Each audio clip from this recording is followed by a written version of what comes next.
LH침례교회 주일 오전 예배에 함께 참석하신 모든 분들을 주님의 이름으로 환영합니다.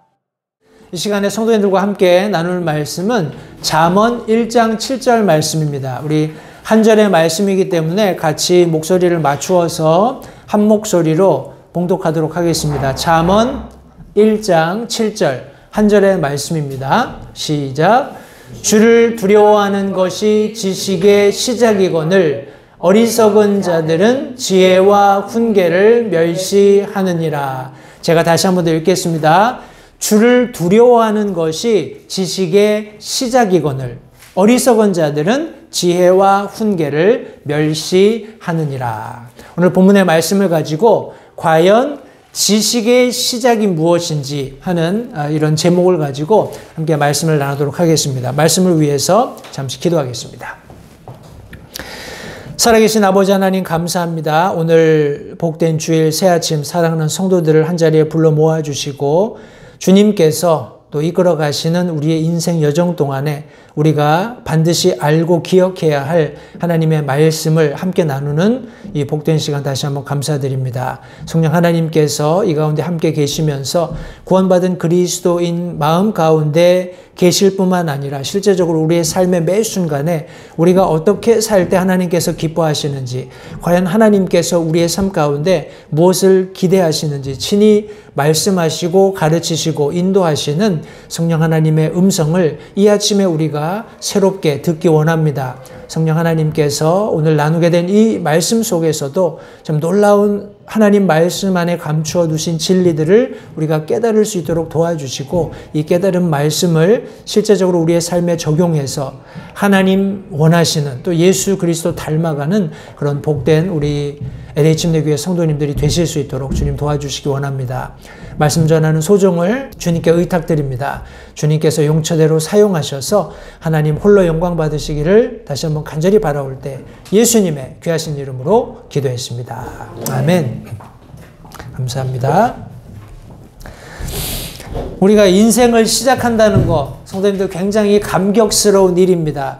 어린아이들이 태어나면 어린아이들이 원하건 원치 않건 인생은 시작되는 거예요. 그렇죠? 그리고 그 아이들이 나중에 어느 정도 자라서 자기가 보고 듣고 경험한 것들을 바탕으로 해서 소위 우리가 얘기하는 진로를 결정합니다. 그죠? 그런데 이 진로를 결정한다는 것은 성도님들 내가 얼만큼 많은 그런 경험을 내가 선택한 진로의 영역에 노출되었느냐 하는 것과 굉장히 관련이 있습니다. 그러니까 뭐 이런 겁니다. 제가 아는 한 한의사분이 계셔요. 근데 그분이 최근에 어디 신문에다 뭐 글을 기고를 하셨더라고요. 기고한 내용에 보니까 어려서 아버지가 이제 굉장히 유명한 한의사셨던 거예요. 그러니까 그분이 나서 보고 자란 그 대부분의 환경이 그거예요. 아버지가 맨날 아침에 앉아서 한의서들을 뒤적이시는 거, 그리고 어떤 약재들을 만들기 위해서 이렇게 여러 약재들을 썰고 이렇게 나누고 분류하고 하는, 그리고 약을 다리는 이런 것들을 보고 자라신 거예요. 그러니까 너무나 자연스럽게 그것이 나중에 본인의 직업이 되었고, 지금은 이제 70 가까이 되신 이제 노령이 되셨습니다만, 이제 그런 인생에서 자신이 그 길을 선택하고 그렇게 살아온 그런 경험을 이렇게 기고하신 것을 제가 봤어요. 성도님들 보십시오. 우리 믿는 그리스도인들은 인생에서 사람이 태어나서 소위 말하는 진로를 결정하고 인생을 살아오는 그런 인생의 여정이 있는 것처럼 믿는 그리스도인들도 예수 그리스도를 개인의 구주로 영접한 이후에 시작되는 새로운 삶이 있다라는 거예요. 근데 그런 삶을 선택하는 길에서 성경이 말씀하고 있는 굉장히 중요한 세 단어가 있습니다.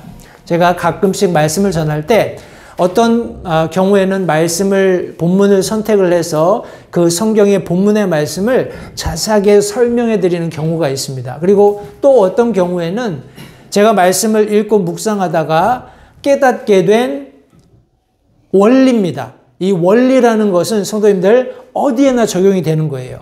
말씀을 성도님들이 묵상하실 때도 적용이 되고 여러분들이 살아가는 그리스도인으로서의 삶, 심지어 세상적인 삶에서도 적용이 되는 원리입니다.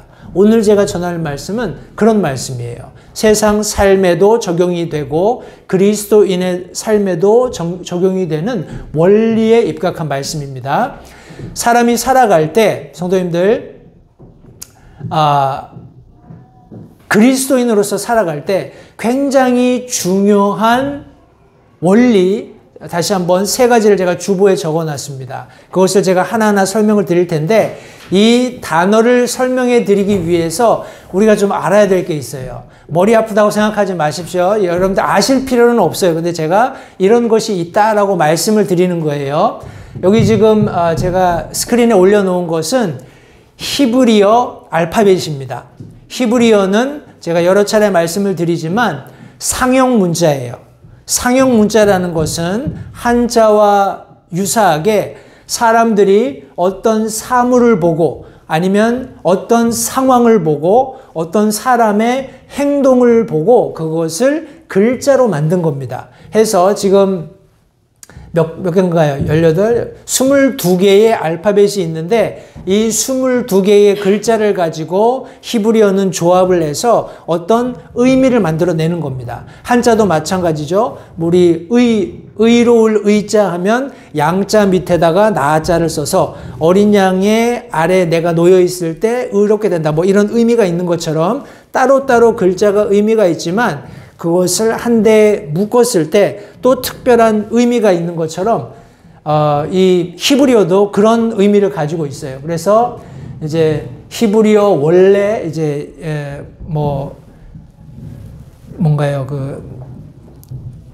고고학자들이 뭐 옛날 문서라든지 이런 데서 찾아낸 글씨들을 여기 나열해 놓고 오늘날 영어 알파벳과 음절, 소리가 어떻게 나는가 하는 것들을 쭉 이렇게 적어 놓은 뭐 이런 것들입니다. 근데 이것을 다 알 필요는 없고 제가 성도님들께 오늘 원리로 알려드리는 3 단어를 정확히 알기 위해서 제가 이제 히브리 알파벳에 있는 이런 단어들을 선별해서 그것이 무엇을 나타내는지 그리고 그것이 무엇을 의미하는지를 말씀을 드릴 겁니다. 그렇게 해서 이제 그 각각의 단어들이 가지고 있는 뜻을 성도님들께 알려드리기 원하는데 첫 번째 성도님들과 나누기 원하는 단어는 알다 하는 단어예요. 안다라는 단어 알고 계시죠? 영어로 to know 아니면 knowledge, 지식 이런 단어를 여기 설명하고 있는데 히브리어에서 알다라는 뜻을 가진 단어는 야다라는 단어를 씁니다. 야다라는 단어를 제가 조금 설명을 드릴게요. 여기 히브리어는 오른쪽에서 왼쪽으로 읽습니다. 한글은 왼쪽에서 오른쪽으로 가잖아요. 그죠? 근데 히브리어는 오른쪽에서 왼쪽으로 읽습니다. 그래서 야다 이렇게 읽는데 이 각각의 단어가 각각의 글자가 아까 제가 그 차트에서 보여드렸던 것처럼 각각의 글자가 의미가 있어요. 무엇을 보고 이 글자를 만들었기 때문에 이 글자가 의미하는 이런 의미들이 뜻들이 있습니다. 그래서 제가 그것을 지금 알다와 관련해서 좀 설명을 드릴게요. 이 요드라는 우리 야다라는 단어는 3 음절로 세 글자로 되어 있어요. 하나, 둘, 셋. 야다 이렇게 3 글자로 되어 있는데 이 알파벳은 히브리 알파벳은 요드, 달렛, 아인이라는 3 글자예요. 이건 모르셔도 됩니다. 제가 뜻을 설명해 드릴게요. 자, 이 요드라는 글자는 손을 나타냅니다. 손을 나타내는데 손이 뭘 할 수 있을까요? 손은 무엇인가 행동을 하는 거죠. 그죠? 행동하는 기능을 상징합니다. 그리고 손 모양과 요드는 비슷하기 때문에 이것이 행동한다 혹은 일한다 그런 의미를 가지고 있어요. 그것이 첫 번째 글자인 요드의 뜻입니다. 두 번째 글자인 달렛은 문을 상징합니다. 문을 상징해요. 그래서 이것은 어디에 들어간다 이런 의미를 가지고 있어요. 그리고 문이 있기 때문에 열어야 되겠죠. 그죠? 열고 들어가는 그런 행동을 의미합니다. 그리고 마지막 글자인 I는 눈을 상징해요. 우리의 사람의 눈을 상징하기 때문에 본다 혹은 이해한다. 우리가 본 것을 인식하는 거잖아요. 인지하는, 보고 인지하는 것을 의미합니다. 그래서 이것을 우리가 다 이렇게 종합해 보면 야다라는, 히브리어 야다라는 단어는 우리 성경에서 알다를 나타내기 위해서 사용한 야다라는 단어는 행동을 취하고 이해의 문으로 들어가며 얻은 지식을 인식하거나 깨닫는 것을 의미합니다. 이게 이제 우리가 오늘날 쉽게 이해할 수 있는 알다라는 단어의 definition이 되겠습니다. 성도님들 주보에 제가 definition을 적어놓고 빈칸을 막 만들어놨어요. 일부러. 그러니까 적으시면서 다시 한 번 더 성경에서 안다 하는 단어가 이런 의미가 있구나 하는 것을 생각해 보시면서 빈칸을 채우시면 좋겠습니다. 다시 한번 알다라는 단어는 행동을 취하고, 그러니까 이제 손이라는 단어가 제일 먼저 왔으니까 내가 무엇인가 안다라는 것은 행동을 취해서 이해의 문으로 들어가며 그렇게 해서 얻은 지식을 인식하거나 깨닫는 것을 알다 혹은 knowledge, 지식이다 라고 성경이 표현한다라는 거예요. 우리가 쉽게 안다라고 했을 때 쓰는 그런 어떤 우리가 알고 있는 안다의 의미와 조금 차원이 다르죠. 조금 더 깊습니다. 조금 더 많은 것을 요구를 해요. 그것이 첫 번째 단어이고 두 번째 단어는 이해한다는 겁니다. 영어로는 understanding 한다는 거예요. 제가 이 단어들을 발췌한 주된 책은 성경 안에서 잠언입니다만 이 원리의 말씀은 창세기부터 요한계시록까지 모두 적용이 됩니다. 그래서 제가 차후에 조금 이따 설명을 드릴 텐데 이해하다라는 히브리어 단어는 헤빈이라는 단어를 사용하고 있어요. 여기 똑같이 히브리어는 오른쪽에서 왼쪽으로 읽습니다. 헤빈이라는 단어를 여기 지금 사용을 하고 있는데 제가 이 단어도 앞서 설명드린 것처럼 여기 히브리어 알파벳에서 헤빈을 의미하는 각각의 글자들을 발췌해서 설명을 드릴 겁니다.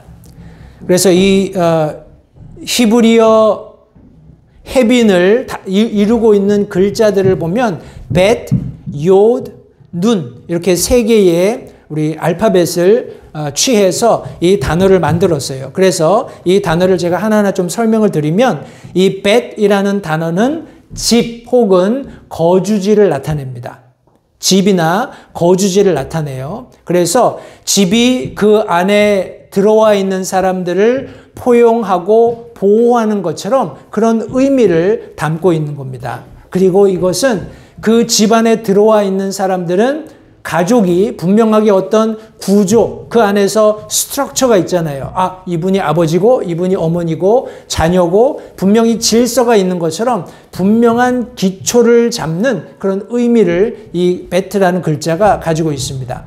그리고 요드는 아까 우리가 살펴보았던 것처럼 손을 보고 만든 글자이고 어떤 의미에서 뭐 붙잡는다 혹은 일하고 어떤 물건을 다룬다 하는 그런 의미를 겸해서 가지고 있습니다. 그리고 이 눈이라는 단어는 싹 트는 씨앗과 관련이 있고 혹은 물고기를 나타내기도 합니다. 해서 생명 혹은 연속성, 성장을 나타내는 거예요. 그래서 우리가 오늘날 이해하기 쉬운 말로 한다면 성장하고 발전하는 그런 모습을 이 눈이라는 글자가 나타내고 있습니다. 그래서 이것을 우리가 종합해 보면 성경에서 말씀하는 히브리어 헤빈의 의미는 지식의 기초를 구축하고 그것과 적극적으로 상호작용하며 지적 성장을 촉진하는 과정을 의미합니다. 이해가 되시죠? 자, 히브리어에서 이해한다라는 것은 우리가 예를 들어서 뭐 세계사 시간에 세계사의 역사에 대해서 쭉 배웠어요. 그러면은 이제 그것을 알게 됐죠. 알게 됐다고 해서 그 사람이 그 모든 것을 이해했느냐? 그건 아니에요. 그죠? 어떤 정보에 내가 노출이 되었을 뿐이에요. 근데 노출이 된 그 정보를 내 것으로 만드는 과정이 없으면 내가 아무리 많은 정보를 접한다 할지라도 그게 나의 어떤 성장에 아무 의미를 주지 못한다는 거예요. 그런 의미에서 성경이 말씀하는 이해, to understand, 이것을 의미하는 heaven이라는 단어는 지식의 기초를 잘 닦고 그것을 적극적으로 활용하는 겁니다. 활용을 해서 나의 지적인 성장을 촉진하는 것까지를 다 포함하고 있어요. 성도님들 보십시오. 어떤 사람들은 창세기부터 요한계시록까지 우리 성경 뭐 일독 이렇게 얘기하잖아요. 성경을 무수히 읽습니다. 무수히 읽는데 그 말씀을 이해하지를 못해요. 이해하지 못하면 내가 아무리 많은 시간을 들여서 말씀을 읽는다 할지라도 그것이 내 것이 되지 못한다는 거예요.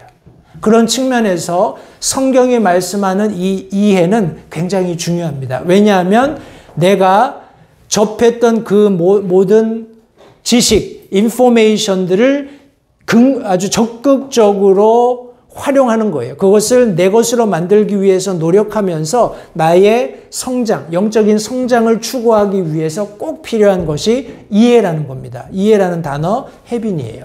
그리고 마지막 살펴보기 원하는 단어는 to be wise, wisdom, 지혜롭다 하는 그런 단어입니다. 성경에 보면 지혜로운 자는 그런 말씀이 굉장히 많이 나오잖아요. 그죠? 솔로몬이 그 대표적인 예입니다. 하나님이 주셨던 지혜가 아주 충만했던 인물로 성경이 언급하고 있어요. 근데 히브리어에서 지혜를 의미하는 단어는 호크마라는 단어입니다. 호크마라는 단어는 네 글자로 이루어져 있어요. 그래서 het, kaf, mem, he 이렇게 네 개의 글자로 이루어져 있는데 그것을 제가 하나하나 설명해 드리면 het는 울타리나 울타리 모양을 나타내고 있습니다. 이것은 보호, 경계 혹은 분리를 나타내고 있어요. 지혜의 맥락에서 성도님들 우리가 무엇을 생각할 때 분명한 경계를 두는 것은 굉장히 중요합니다. 아담과 하와가 왜 범죄하게 되었을까요? 하나님께서 주신 지식의 바운더리를 넘어섰기 때문에 그래요. 그죠? 하나님께서 선악과 그러니까 과실 동산의 정중앙에 있는 선악을 알게 하는 나무의 과실을 따먹는 날 너희들이 정녕 죽으리라 라고 말씀하셨을 때 자기들의 그런 지식, 하나님께서 주신 인포메이션을 100% 이해했다면 틀림없이 자신들이 가지고 있는 지식에 바운더리를 두었을 거예요. 바운더리를 둔다는 것 혹은 이 경계를 둔다라는 것은 저기는 내가 넘어가면 안 돼라는 것을 분명히 안다라는 거예요. 그러면 뱀이 유혹을 하더라도 그것은 더 이상 논쟁의 여지가 없어. 끝! 하고 되돌아왔으면 됐는데 그것이 이루어지지 않았다라는 거예요. 헤트가 그런 글자가 의미를 가지고 있습니다. 그리고 카프라는 글자는 열린 손바닥 혹은 덮는 동작을 나타냅니다. 이것은 주거나 받거나 이해하는 개념을 나타내주고 있어요. 지혜라는 맥락에서는 지식을 받아들이거나 더 깊은 이해를 잡아내는 그런 능력으로 해석될 수 있습니다. 그리고 맴이라는 단어는 물을 상징합니다. 물은 생명, 흐름 또는 혼돈을 나타낼 수 있는데 종종 미지의 것 혹은 어떤 숨겨진 것을 나타내기도 합니다.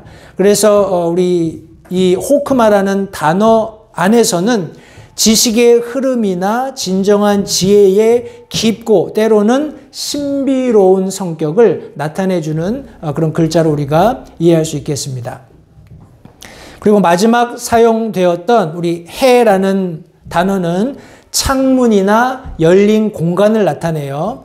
이것은 계시 혹은 숨결 또는 더 큰 무엇인가를 추구하는 행위를 나타냅니다. 지혜라는 그런 의미에서 통찰력이나 계시를 얻는 능력으로 우리가 이해할 수 있습니다. 그래서 이 지혜를 나타내는 히브리어 호크마를 우리가 한글로 좀 이렇게 요약을 한다면 지적 경계를 설정하고 복잡한 개념을 이해하면서 깊은 통찰을 인식하는 능력을 포함하고 있습니다.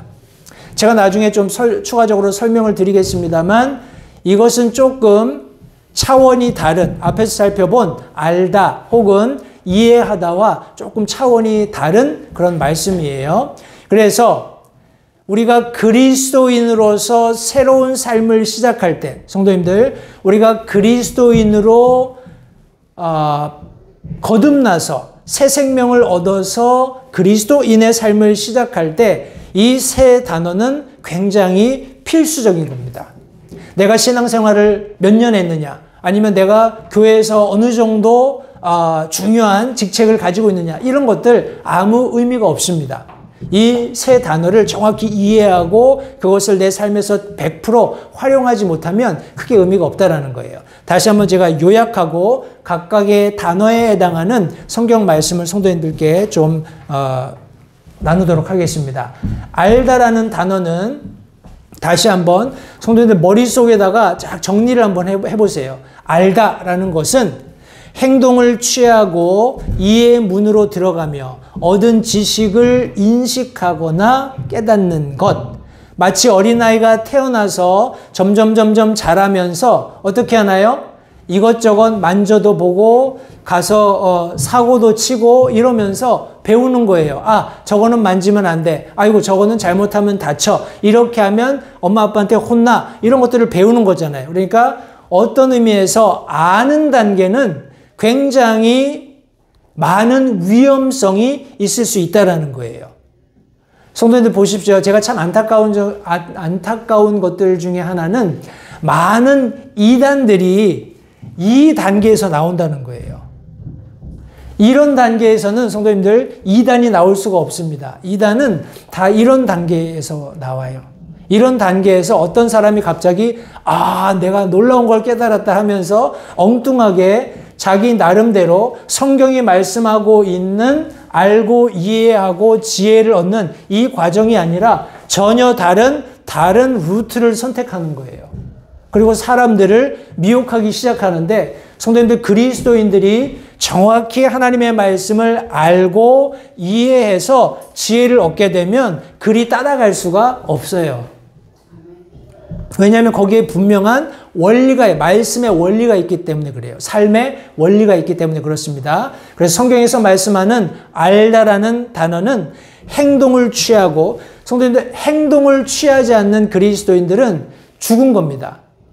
행동은 반드시 선행되어야 돼요. 그 과정을 통해서 이해의 문으로 들어가고 얻은 지식들을 이제 깨닫게 되는 거예요. 하면서 하나님의 말씀 속에서 정보들을 얻게 되는 거예요. 그러면 그것이 이해의 과정으로 넘어가는데, 이해라는 것은 이렇게 내가 행동을 취하고 이해의 문으로 들어가서 인포메이션을 얻다 보면 그것들이 내 지식의 기초가 됩니다. 우리 흔히 성경에서 말씀하시는 반석이 되신 예수 그리스도 위에 내 뿌리를 견고히 내린다, 이런 표현을 쓰죠, 사도 바울이. 우리의 뿌리를 하나님의 말씀, 예수 그리스도께 견고하게 하는 그 과정이 이해의 과정이라는 거예요. 그래서 지식의 기초를 구축하고 그것과 적극적으로 상호작용을 하면서 지적 성장을 촉구하는 과정입니다. 그러니까 마음이 온전히 하나님께 집중되어 있는 거예요. 그리고 하나님의 말씀과 씨름하는 과정입니다. 하나님의 말씀이 내게 영향력을 미치고 내 삶이 하나님의 말씀에 지배받기 원해서 간절히 하나님 앞에 매달리는 그런 삶을 살게 된다는 거예요. 그런 과정이 이해의 과정입니다. 이 과정을 지나고 나면 지혜를 얻게 되는데 지적 경계가 이제 설정이 돼요. 내 삶에서 내가 생각할 것 이상의, 우리 사도 바울이 얘기했던 것처럼 그런 생각할 것 이상으로 생각하지 않는 너무나 당연한 그런 겸손의 바운더리가 생긴다는 거예요. 그것은 지혜를 통해서 얻게 되는 겁니다. 지적인 경계가 설정이 되고 복잡한 개념들을 이해하게 됩니다. 성도들, 이게 참 흥미로운 것이 뭐냐면, 제가 이 말씀은 제가 앞서 설명드린 것처럼 원리입니다. 원리이기 때문에 이 원리를 잘 알고 계시면 하나님의 말씀을 읽다 보면 이거는 아는 단계구나, 이것은 이해하는 단계구나, 이것은 지혜의 단계구나 하는 것을 성도님들이 스스로 이해하실 수 있어요. 근데 이제 제가 순서에 따라서 오늘 시편 말씀도 읽고 잠언 말씀도 읽고 또 구약에서 한 장, 신약에서 한 장, 제가 이렇게 말씀들을 쭉 매일 묵상을 하는데, 이 말씀을 읽으면서 이 세 가지 영역이죠. 제가 그리스도인으로서 성장하기 원해서 하나님의 말씀을 부지런히 읽을 때 제게 올 수 있는 세 가지 영역의 것들이 다 이루어지는 것을 보게 되는 거예요. 어떤 경우에는 새로운 인포메이션, 새로운 말씀을 접하게 돼요. 성경에 이런 말씀이 있었구나. 이런 원리를 하나님이 우리에게 가르치고 계시는구나. 그런데 또 조금 더 말씀을 깊이 읽다 보면 그것이 삶의 기초가 되는 거예요. 이것이 내가 살고 있는 삶이지. 맞아. 나와 내 집은 우리 여호수아가 얘기했던 것처럼 하나님을 섬기겠다. 이런 결단이 있었던 것처럼 지금 내가 이것을 하고 있어. 우리 가족이 그것을 하고 있기 때문에 더 열심히 부지런히 여기 머물러 있어야지 하는 그런 어떤 조명하는 이해가 있었더라는 말씀입니다. 그리고 지혜라는 것은 성도님들, 성경이 클리어하게 우리에게 설명해 주고 계시는 삶의 바운더리를 내가 적극적으로 수용하는 거예요. 그리고 하나님의 말씀의 깊은 의미들을 하나하나 깨우쳐 가는 겁니다. 그런데 이것은 앞서 있는 이 두 가지와는 조금 차이가 있습니다. 어떤 차이가 있는지 제가 나중에 조금 더 설명을 드리고, 다시 한번 알다, 이해하다, 지혜롭다 혹은 지혜, 이 단어들을 성경에서 어떻게 사용했는지를 제가 조금 설명을 드리고, 제가 말씀드린 그 과정을 어떻게 이해하면 좋은지를 제가 말씀을 좀 드려볼게요. 알다라는 단어가 단순한 지식뿐만이 아니라 깊은 인식과 체험적인 지식을 전제한다라는 것을 말씀을 통해서 제가 좀 나눠드리겠습니다. 창세기 4장 1절 말씀에 보면, 아담이 자기 아내 이브를 알매 그녀가 수태하여 가인을 낳고 이르되 내가 주로부터 남자를 얻었다 하니라 하고 성경에 말씀하고 있어요.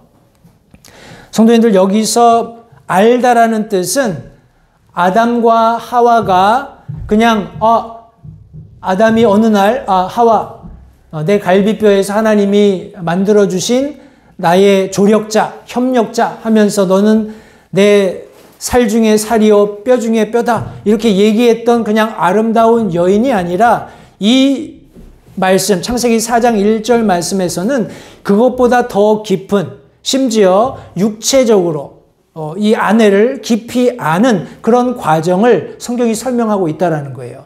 단순히 성적인 관계를 의미하는 게 아닙니다.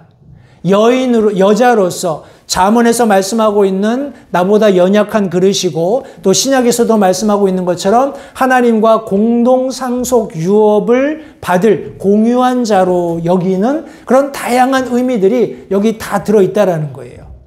그러니까 이런 의미를 성경이 지금 적절하게 사용하고 있는 것을 성도님들 예로서 확인해 볼 수 있습니다. 창세기 22장 12절 말씀에는 그가 이르되 내 손을 그 아이에게 대지 말라. 너는 아무 일도 그에게 하지 말라.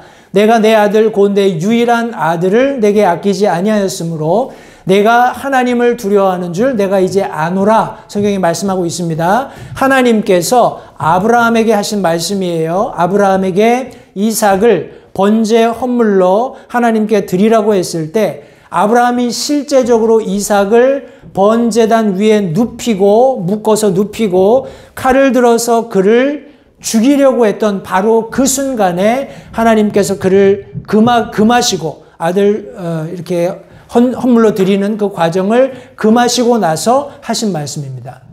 그러면서 지금 여기 하나님께서 하시는 말씀이 이제 네가 하나님을 두려워하는 줄 안다라고 말씀하셨어요. 우리 성경이 말씀하고 있는 같은 단어를 여기 지금 성경에 기록하고 있는 것입니다. 성도님들, 하나님께서 우리 인간을 만드셨죠?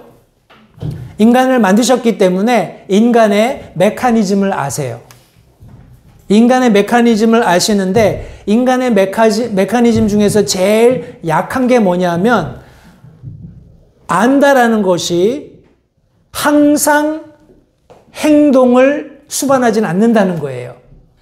무슨 말이냐면 우리 알면 당연히 해야 되잖아요. 그죠? 알면 당연히 해야 되는데 많은 경우에 저를 포함해서 이 사람이라는 메커니즘은 아는 것을 그냥 아는 것으로 만족하는 경우가 많아요. 하지 않습니다. 비근한 예로 저도 어렸을 때 그랬고 지금 저희 집에서 크고 다 출가한 아이들도 뭐 똑같습니다만 제가 집에 어렸을 때도 그랬던 것 같아요. 뭐 양말 학교 갔다 와서 양말 벗어서 아니면 도시락 가방 아니면 책 가방 아니면 체육복 어떻게 해야 되는지 알죠. 다 가르쳐주고 아주 애들 입장에서는 귀가 닳도록 이야기를 했기 때문에 이제 척척척 해야 되는데 그게 안 되는 거예요. 그래서 1년, 2년, 10년, 심지어 20년 돼도 행동이 안 고쳐지는 경우들이 있어요. 따라서 우리가 너무 쉽게 인간적인 메커니즘으로 단정 지을 수 있는 것은 안다고 해서 반드시 행동이 따라오는 것은 아니라는 거예요. 근데 여기 하나님께서 말씀하신 창세기 22장 12절에서 말씀하신 내가 하나님께서 이 의미는 성도님들 사실은 우리를 위해 쓰신 것이지 하나님 자신을 위해서 쓰신 것은 아니에요.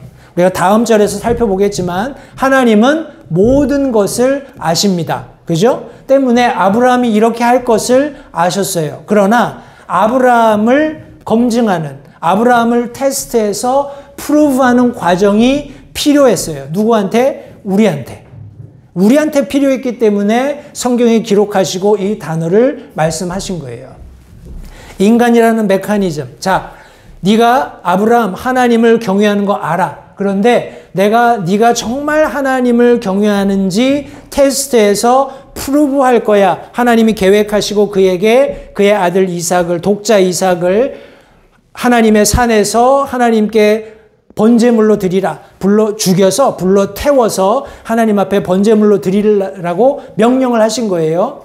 자, 우리 성경에 많은 우리 목사님들이 이 구절 얘기할 때 아브라함이 얼마나 그 사흘길을 가면서 고뇌했을까, 번민했을까. 과연 정말 내가 이 일을 해야 되나, 그죠? 아마 굉장히 고민했을 거라고 이야기를 합니다. 그런데 결과는 뭐예요?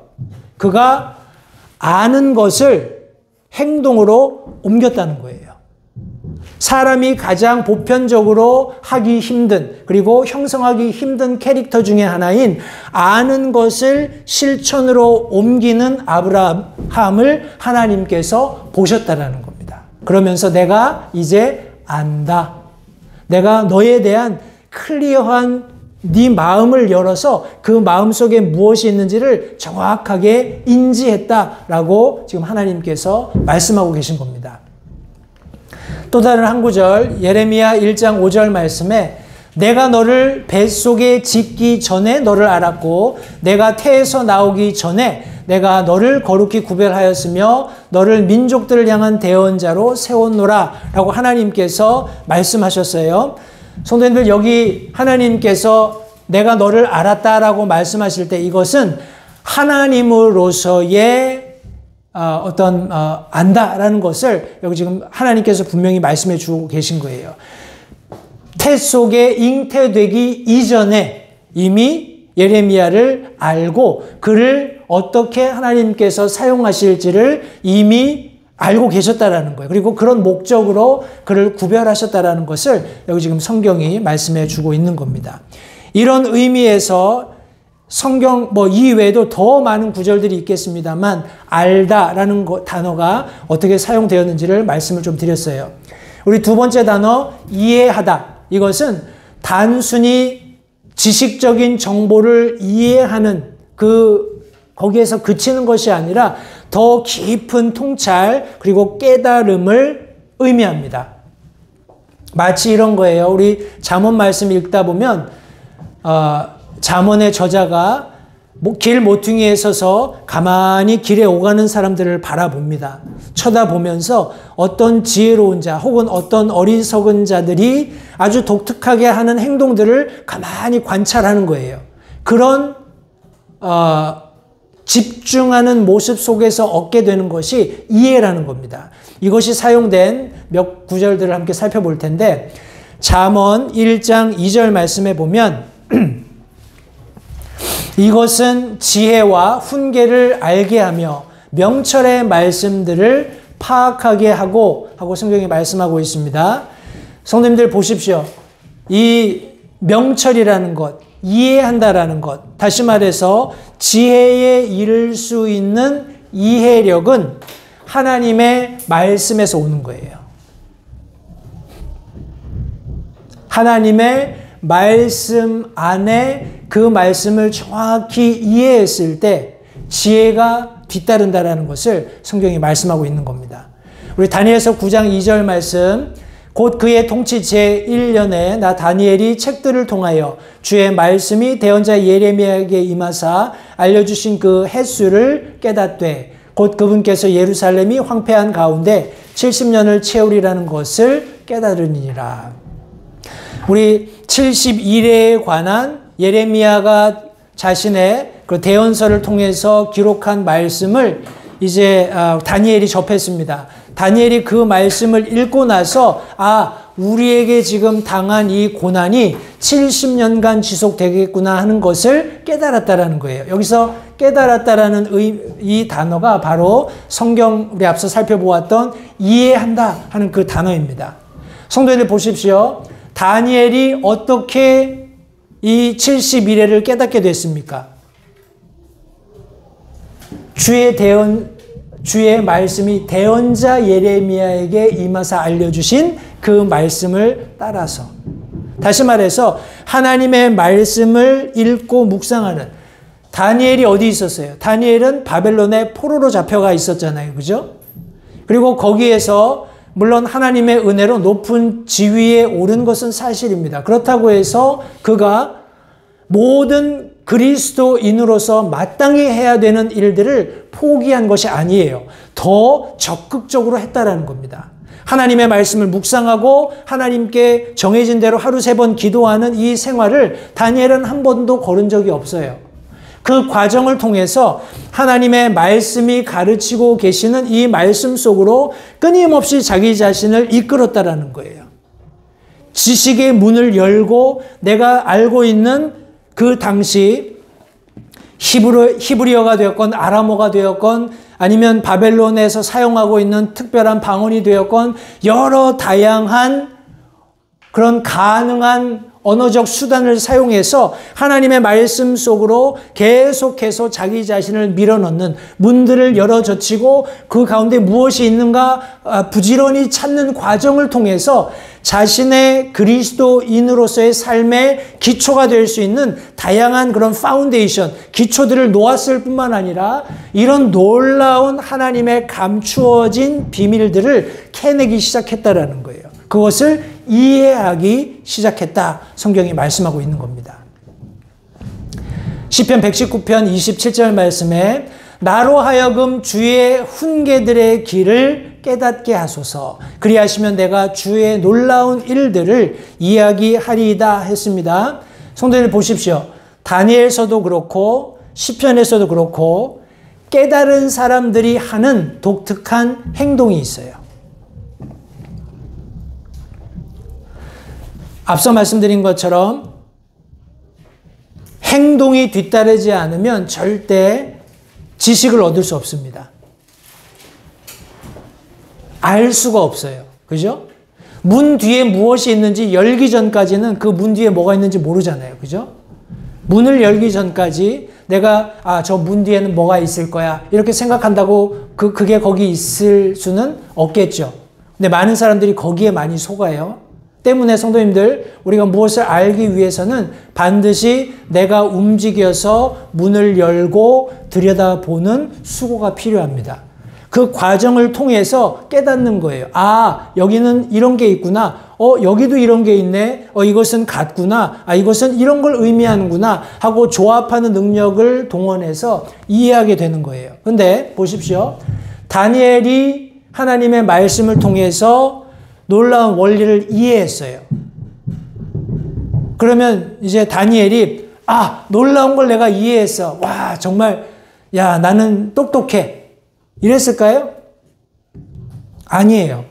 이 이후의 말씀에 보면 다니엘이 이 말씀을 깨달았기 때문에 금식하고 하나님 앞에 기도하고 간구하며 이스라엘의 죄를 대신해서 자백하는 장면이 나옵니다. 하나님 앞에 고백하는 장면이 나와요. 성도님들, 하나님의 말씀이 내게 컨빅션을 가져다 주면 내게 어떤 명확한 나의 죄 혹은 나의 잘못 혹은 직접적으로 내가 아니라도 내 가족 혹은 내 민족, 내 교회 이런 잘못을 깨닫게 되었다면 큰일이네, 문제네 이러고 멈추어 있지 않는다라는 거예요. 어떻게 해요? 그 말씀을 이해한 대로 행동하는 겁니다. 근데 하나님의 말씀이 이해되고 행동이 뒤따른다라는 것은 하나님께서 주시는 독특한 영적인 성장이 일어난다라는 거예요. 그것을 지혜롭다 혹은 지혜자다 이렇게 성경이 얘기하는 겁니다. 다니엘은 그렇게 했습니다. 하나님의 이스라엘을 향한 징벌로서 70일에가 작정된 것 깨달았을 때 70년이 작정된 것을 깨달았을 때 그는 하나님 앞에 금식하며 기도하고 간구하면서 죄들을 자백했어요. 시편 말씀 보십시오. 나로 주의 훈계들의 길을 깨닫게 하십시오. 성도님들, 우리가 하나님의 말씀을 읽을 때 하나님의 말씀을 매일 아주 그냥 하나님의 성령께서 기록하신 그대로 깨닫게 되면 너무 좋겠죠. 이게 이런 말씀이구나. 이건 사람들이 난해구절이라고 하는데 이게 왜 난해? 너무나 당연한 거고 자연스러운 건데. 우리 어젠가요 아내가 말씀을 읽다가 저한테 그렇게 얘기를 하더라고요. 우리 사도 바울이 성경 기록하면서 나는 곤고한 사람이다 하면서 이렇게 말씀하는 그 장면 보면서 이거는 그리스도인임에도 불구하고 사람들이 겪게 되는 여러 가지 삶의 갈등 속에서 너무나 자연스럽게 나오는 이것은 탄식이 아니냐. 왜 이것을 가지고 신학자들은 이게 사도 바울이 구원받기 전에 쓴 것일 수도 있다. 이런 얘기를 하느냐. 그러니까 저는 그 말에 100% 공감을 합니다. 성도님들 보세요. 이런 하나님의 말씀을 계속해서 부지런히 말씀을 열면서 하나님의 주시는 은혜로 말미암아서 그것을 하나하나 깨닫게 되면 그 말씀이 진정으로 의미하는 바가 무엇인지를 이해하게 돼요. 시편 기자도 그것을 하나님께 구하고 있는 거예요. 주의 훈계의 길들을 내게 깨닫게 해주십시오. 왜요? 다른 사람들한테 자랑 좀 하게 해요. 다른 사람들 일에 내가 좀 조언 좀 해주게 해요. 다른 사람들 삶에 내가 좀 아는 척 좀 하게 해요. 아니에요. 말씀 보십시오. 그리하시면 가령 하나님께서 하나님의 훈계의 길들을 내가 깨닫도록 이해하도록 도와주시면 내가 주의 놀라운 일들을 이야기하리이다. 성도님, 이것을 제가 오늘날에 쉬운 말로 바꾼다면 내가 힘써서 복음 전하겠습니다. 내가 힘써서 주님 자랑할게요. 내가 하나님이 하신 놀라운 일들을 말할 겁니다. 성도님들, 오순절날 성령께서 다락방에 모여 있었던 성도들에게 임하셨어요. 그죠? 그리고 나서 그들이 성령의 충만을 받은 이후에 제일 먼저 했던 게 뭔가요? 거기에 모였던 각 지방으로부터 모였던 방언 쓰는 사람들이, 다른 나라 말 쓰는 사람들이 다 알아들을 수 있게 하나님이 행하신 놀라운 일들을 말하는 거였어요. 하나님의 말씀을 깨닫는 사람들은 내가 그 말씀 알아. 요한복음 3장 16절 알지. 로마서 있는 말씀 다 알지. 그것을 이해한다고 성도님들, 내가 그냥 지식적으로 그것을 알고 있는 사람하고 무슨 차이가 있습니까? 이걸 하지 않는다면. 주의 놀라운 일들을 이야기하겠습니다. 성도님들, 이것이 하나님의 말씀을 이해한 그리스도인의 마땅한 삶의 방식이 되어야 합니다. 개인적으로도 마찬가지예요. 개인적으로도 내가 하나님의 말씀을 깨달았으면 그 깨달음에 부응하는, 상응하는 분명한 행동이 있어야 돼요. 다니엘의 경우에 이스라엘에 내려진 하나님의 징계가 70년이 될 것이라는 것을 알았기 때문에 하나님 앞에 금식하며 나가서 기도하고 간구하며 이스라엘 백성들의 죄를 고백했다라는 것을 기억하시기 바랍니다. 마지막 우리 세 번째 단어 지혜롭다라는 것은 단순한 지식이 아니고 올바른 삶의 방식과 결단력 그리고 통찰력을 포함한 단어로 성경에서 나타나고 있습니다. 우리 본문으로 삼았던 잠언 1장 7절 말씀은 주를 두려워하는 것이 지식의 시작이다 라고 분명히 define 했어요. 정의했습니다. 그런데 문제는 뭐냐 하면 어리석은 사람들은 이 지혜와 훈계를 멸시한다라는 거예요. 이 지혜와 훈계를 멸시한다라는 겁니다. 제가 가끔씩 유튜브 이렇게 보면 우리 한 설교자가 특별히 대학가에서 이렇게 우리 학생들하고 디베이트를 합니다. 뭐 하나님에 대해서, 예수 그리스도에 대해서, 성경에 대해서 다양한 성경 주제들을 가지고 이제 대학생들이니까 얼마나 궁금한 게 많겠어요. 그리고 대학에는, 미국의 대학에는 우리 모슬렘들이 많잖아요. 이제 소위 말하는 이교도들이 많습니다. 그런 학생들이 와가지고 모슬렘이 아니면 우리 코란이 뭐 이러면서 자기들이 믿고 있는 신앙을 막 피력을 해요. 근데 이제 제가 그런 걸 가끔씩 보면서 야, 저런 질문을 내가 받으면 어땠을까 하는 생각이 가끔씩 들 때 막 등에서 식은땀이 납니다. 근데 그렇게 질문을 던질 때 그들의 모습이 어떠냐 하면 아주 그리스도인들을 경멸합니다. 그리스도인들이 믿는 하나님을 아주 blasphemy, 뭐라고 하나요? 신성모독하는 그런 발언들을 서슴지 않아요. 근데 성도님들, 성경이 분명히 얘기합니다. Fear of the Lord. 하나님 두려워하는 것이 지식의 시작이에요. 지식만 그런가요? 잠언 9장 10절은 주를 두려워하는 것이 지혜의 시작이다 라고 말씀하고 있습니다. 성도님들 기억하십시오. 그리스도인이 그리스도인의 삶을 시작할 때 우리 베드로가 성경에 언급한 것처럼 젖먹이들처럼 하나님의 신령한 젖인 하나님의 말씀을 섭취해야 된다라고 말씀하고 있어요. 성도님들, 성경을 열지 않으면 여러분들이 구원 받았습니다. 새 사람이 되었어요. 하나님의 자녀가 되었습니다. 다 놀랍고 축하할 일입니다. 그러나 하나님의 말씀을 열지 않는다면, 하나님의 말씀을 읽지 않는다면, 하나님의 말씀의 문을 내 스스로 의지적으로 열어젖히고 그 안에 무엇이 있는지 찾지 않는다면 성도님들, 하나님을 더 이상 깊이 알 방법이 없어요. 예, 구원은 받았겠지요. 죽어서 영원한 본향으로 가게 될 천국 갈 수 있는 그런 소망은 얻게 되었습니다. 그러나 우리가 살아있는 동안 하나님께서 이 가운데 차고 넘치도록 쏟아 부어 놓으신 그 영적인 복들은 맛을 볼 수가 없어요. 성도님들, 열심을 가지고 하나님의 말씀을 알아가셔야 합니다. 그 근간이 뭐라고요? 하나님을 두려워하는 것이에요. 여호와 하나님을 두려워하는 것이 그 지식의 근간이 될 때 놀라운 예비된 복들을 얻습니다. 그럴 때 성도님들, 우리가 지혜를 얻게 되는 거예요. 비로소 지혜를 얻게 되는 겁니다. 세상 사람들이 말하는 저 사람 진짜 똑똑해, 저 사람은 정말 지혜가 출중해, 이런 사람들을 의미하는 게 아니에요. 살아가면서 정확히 내가 넘지 말아야 할 선이 무엇인지 분별력을 가지고 결단하고 통찰력 있게 세상을 살아가는 하나님이 주시는 성령께서 공급해 주시는 영적인 안목이 열리는 사람을 지혜롭다, 지혜로운 자다 하고 성경이 의미하는 겁니다. 전도서 7장 12절 말씀에 보면 지혜는 방벽이며 돈은 방벽이니라. 자, 세상 살아가다 보면 지혜도 필요하고 돈도 필요해요. 그죠? 네. 그러니까 같은 의미에서 여기 펜스가 된다라는 거예요. 디펜스가 될 수 있다라는 거예요. 지혜도 나를 보호해주는 역할을 할 수 있고 돈도 나를 보호해주는 역할을 할 수 있어요.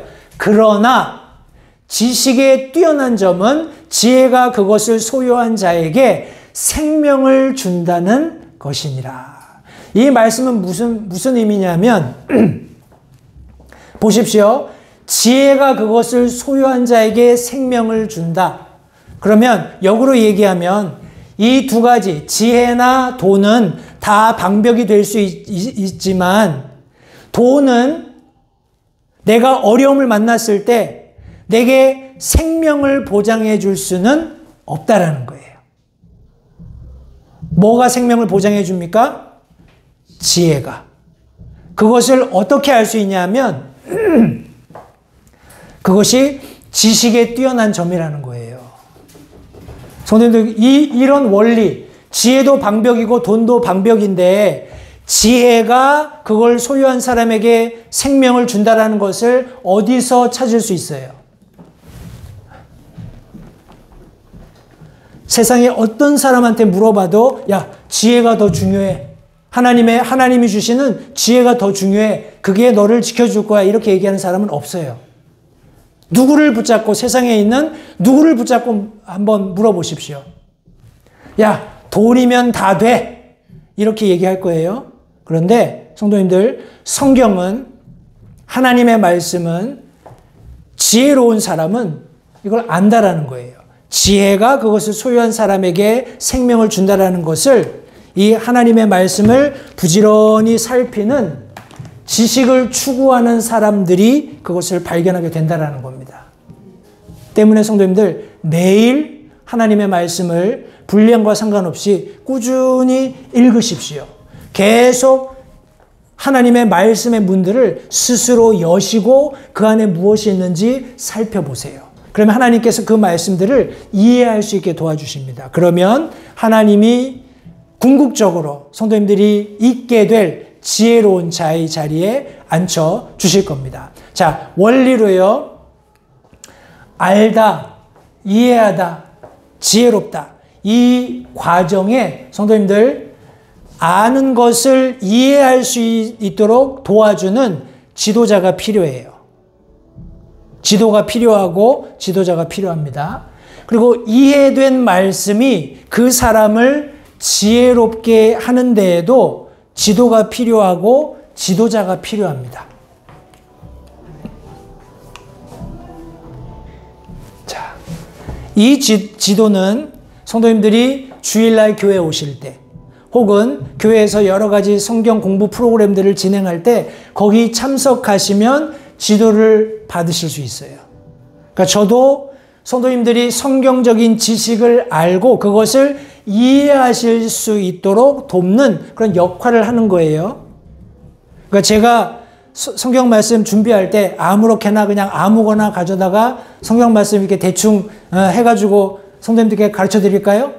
아니죠. 저는 굉장히 책임감을 가지고 성도님들께 어떻게 이 정보를 잘 전달해 드릴까 하는 그런 고민을 하면서 성도님들이 이 같이 지금 보게 되는 이 말씀을 이해하실 수 있도록 성도님들의 삶의 기초가 될 수 있도록 그 말씀을 가지고 끊임없이 성도님들이 스스로 당면한 문제들을 극복하실 수 있도록 이해하도록 돕는 거예요. 어떤 의미에서는 사람 도구 혹은 하나님께서 사용하시는 영적인 그런 지도력이 이런 역할을 감당합니다. 그런데 이해된 말씀을 가지고 내가 지혜로운 사람이 되기 위해서는 성도님들 여기 또 다른 지도와 또 다른 지도자가 필요해요. 이게 누굴까요? 사도 바울이 말했던 몽학선생, 훈육선생, 바로 성령 하나님이셔요. 성령 하나님께서, 그러니까 전제가 뭐냐 하면 앞서 제가 말씀드린 것처럼 성경을 아무리 많이 읽었다고 해도 그것을 내가 충분히 이제 알았고 설명할 수 있어, 이렇게 되기가 어렵다는 거예요. 성령 하나님께서 그 사람의 삶에 함께 하시면서 그 사람을 감동하고 이끄시고 지도하시지 않으면 지혜롭게 될 수 없습니다. 성도님, 이것은 삶의 아주 단적으로 드러난 성경이 말씀하고 있는 원리입니다. 다시 한번, 원리는 그리스도인의 삶에도 적용이 돼요. 그리고 세상에 사는 모든 사람들에게, 그리고 모든 상황에 적용이 됩니다. 세 단어 절대 잊어버리지 마시기 바랍니다. 같이 한번 읽어볼게요. 시작. 알다, 이해하다, 지혜롭다, 혹은 지혜. 이 세 단어를 성도님들 기억하시고, 내가 이 단계를 원하면 교회 오셔서 말씀 열심히 들으시면 돼요. 그리고 이 단계에서 이렇게 되기 원하시면 기도하시면서 성령 하나님께 도우심을 구하십시오. 물론 이 과정에서 가르치는 사람도 성령의 인도하심을 받아야 됩니다. 그러니까 그리스도인이라는 전제하에 이 모든 과정은 하나님의 성령의 인도하심이 반드시 있어야 된다는 거예요. 제가 여기서 아무리 이렇게 얘기해도 구원 안 받은 사람들은 앉으면은 아마 저게 무슨 소리일까 하는 그런 생각을 할 수도 있어요. 그러나 성도님들이 이미 구원 받으셨고 이 말씀의 원리들을 성경 말씀에서 제가 발췌해서 가르쳐드리고 있기 때문에 충분히 이해하시라고 믿습니다. 제가 마지막 성경이 분류하고 있는 몇 가지 사람들을 제가 설명드리고 마치겠습니다. 성경이 더 많지만 제가 5가지로 분류를 해봤어요. 성경에는 지혜로운 사람이 있고 분별력 있는 사람이 있습니다. 앞서 설명드린 그 지혜롭다, 지혜, 그 단어에 나왔던 말들이죠. 지혜로운 사람은 분별력을 가집니다. 어리석은 사람과 미련한 사람이 나와요. 어리석은 사람은 기본적으로 하나님의 말씀을 터부시합니다. 하나님의 말씀을 들으려고 하지 않아요. 이런 사람들은 굉장히 미련한 삶을 살게 됩니다. 미련하다라는 것은 어떤 의미에서 같은 잘못을 계속 반복하는 거예요. 어리석다고 하죠. 어떤 부류는 의인과 형통한 자를 성경이 함께 말씀하고 있어요. 그렇게 분류를 하고 있습니다. 의롭다라는 것은 구원받은 그리스도인을 전제했을 때 이 사람들의 삶이 반드시 형통하다. 다시 말해서 사람들이 보기에는 아이고 어려움도 겪고 고난도 있고 뭐 이렇게 삶이 형편없는 것 같은데 결국 성경은 의인의 형통함을 말씀하고 있어요. 그리고 네 번째로 게으른 사람들이 나옵니다. 이 게으른 사람들은 제가 앞서 말씀드린 것처럼 문 앞에 서서 문 뒤에 뭐가 있어서 내가 못 연다 이렇게 얘기해요. 문 열면 사자가 나올 거야. 문 열면 추울 거야. 문 열면, 그러니까 그런 사람들이 있죠. 나 구원받기 싫어요. 왜냐하면 구원받으면 술도 먹으면 안 돼. 담배도 피우면 안 돼. 뭐 이것도 하지 말라. 저것도 하지 말라. 나는 저 문 열고 안 들어갈 거야. 게으른 사람이에요. 또 미련하고 어리석은 사람입니다. 마지막으로 악인과 거만한 사람들이 나옵니다. 제가 시편 1편에서 말씀드렸던 것처럼 악인은 그렇지 않으며 하나님께서 길을 인정하시지 않는 이 사람들은 의지적으로 하나님의 말씀을 거절하는 거예요. 이런 독특한 인물들이 성경에 있습니다. 성도님들, 저와 여러분들은 우리 성경이 말씀하고 있는 의인, 형통한, 지혜로운 자가 되어야 합니다. 지식의 시작은 하나님을 두려워하는 데 있습니다. 저와 여러분들이 하나님께서 우리에게 복음을 통해서 말씀해 주신 믿지 않는 자들에게 임할 진노가 무엇인지를 너무나 명확히 알고 있기 때문에 그 진노로부터 피할 수 있는 유일한 길이 되시는 예수 그리스도를 개인의 구주로 영접함으로써 구원받았어요. 그러면 이제 저와 여러분들은 새로운 인생을 시작하게 되는데 그 인생을 시작하면서 우리가 마땅히 가져야 하는 지식이 있습니다. 그리고 그것을 시작할 때 성도님들 하나님의 말씀을 알아가시기 바라요. 그리고 알게 된 말씀들을 적극적으로 성도님들 이해하십시오. 그리고 이해하는 과정 속에서 내 삶에 그것을 적용시키시고 계속해서 활용함으로써 성령 하나님의 도우심을 받아서 지혜로운 사람의 그런 모습을 가져가는 우리 모든 LA 침례교회 성도님들이 되시기를 바랍니다. 기도하겠습니다.